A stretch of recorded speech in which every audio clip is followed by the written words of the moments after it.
प्रभात नमस्कार। मैं आपकी हिंदी की अध्यापिका सूरदास के पद से दूसरा पद लेकर आपके समक्ष प्रस्तुत हुई।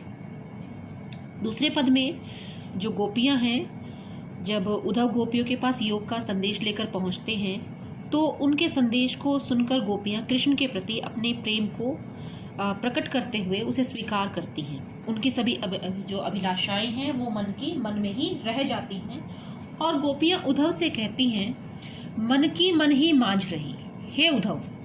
अब वो कहती हैं, हे उद्धव, कृष्ण से मिलने की अभिलाषा हमारे मन में ही रह गई। मांझ का अर्थ है अंदर। कृष्ण से मिलने की आशा हमारे मन के अंदर ही रह गई। कहिए जाए कौन पे उद्धव, ना ही परत कही। अब वो कहती हैं कि अब हम ये बातें किससे जाकर कहें, कौन हमारी बातों को सुनेगा। अब हम ये बातें किससे जाकर कहें। अवधि मतलब समय, आधार, आस, आशा, आवन, आने की। तन मन बिथा मतलब दुख, वेदना, सही। अब वो कहती है अवधि, आधार, आस, आवन की। पहले क्या थी?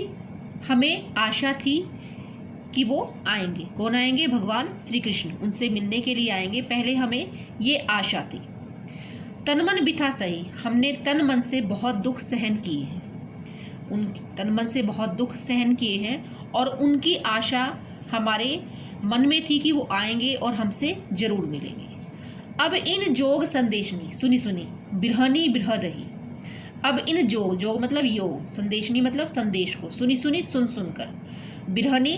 बिरहनी जिसको बहुत दुख होता है, बिरह में जो व्याकुल होती है। बिरहदही मतलब व्याकुल हो जाना, बिरहदही बिरह की आग में जल जाना। अब वो कहती हैं कि अब उनके द्वारा भेजे गए जो योग संदेश है उसको सुनकर हम विरह की ज्वाला में जल रही हैं। हम किसकी ज्वाला में जल रही हैं? विरह की ज्वाला में जल रही हैं। नेक्स्ट है, चाहती हुती गुहारी जितहिते उठते धार बही। अब इसका मीनिंग जो है वो लिख लीजिएगा। हुती थी, गुहारी रक्षा के लिए पुकारना, जितहिते जहाँ से। जो उससे ऊपर वाली लाइन है उसको ध्यान से चेक कर लीजिएगा।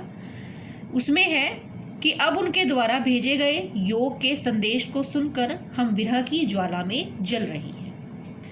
हम जहाँ से भी श्री कृष्ण के विरह की ज्वाला से अपनी रक्षा करने की कोशिश करती हैं, रक्षा करने के लिए सहारा लेना चाह रही हैं। उठते, वहाँ से धार बह रही है। किस चीज़ की धार बह रही है? योग संदेश की धारा वहाँ से बह रही है। सूरदास, अब धीर धरई क्यों, मर्यादा न लही। धीर मतलब धैर्य। धीर का मीनिंग है धैर्य। धार का मतलब है धारण करना, धरई मतलब धारण करना, मर्यादा, लही न रहना। इसको अंडरलाइन करके इसके मीनिंग जो है वो लिख लीजिएगा, जैसे जैसे मैंने आपको बताई है। सूरदास गोपियों के माध्यम से कह रहे हैं, अब जब श्री कृष्ण ने सभी मर्यादाओं का त्याग कर दिया। किसकी मर्यादाओं का त्याग कर दिया है? प्रेम की, भक्ति की, सारी मर्यादाओं का त्याग कर दिया है, तो भला हम धैर्य कैसे धारण करें।